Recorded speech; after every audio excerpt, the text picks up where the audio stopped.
Здравейте, мили хора! Днес продължаваме с нашите енергийни практики, ден 6. Днес ще активираме енергията на присъствието. Настанете се удобно, да няма кръстосани ръце и крака, гръбнака да е изправен. Може дори и да легнете за няколко минути, както ви е удобно. Затворете очи, вдишайте и издишайте и започваме да отпускаме врата, раменете, гръбнака, отпускаме таза, отпускаме бедрата, коленете, пръстците, отпускаме ходилата, правиме няколко дълбоки вдишвания и издишвания и си визуализираме как пускаме дълбоки светещи корени и се свързваме с ядрото на Майка Земя. И си казваме: Велика Майко Земя, заземи ме и ме върни тук и сега, в настоящето.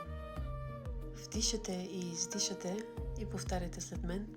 Аз признавам и приемам тази част от мен, която е в миналото и давам място.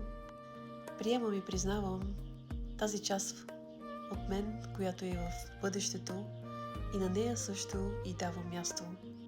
И днес, тук и сега, си разрешавам и си позволявам да активирам тази част в мен, която е присъствена, която е тук и сега в момента. Поемаш дълбоко въздух през носа и издишаш през устата.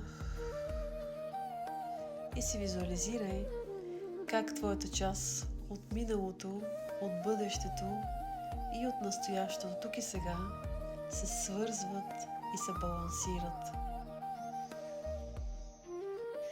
И сега в момента се активира златна светлина, която се спуска от седма чакра, преминава през третото око, през носа, устните, вратичката, гърлото, сърдечния център, слънчевия сплит, втора чакра, бедрата, коленете, пръстците. Отива в Майка Земя, подхранва нашите корени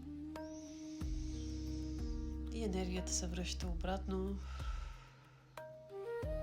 и активира твоята част, която е тук и сега присъствена. Вдишваш и издишваш и още веднъж вдишваме и издишваме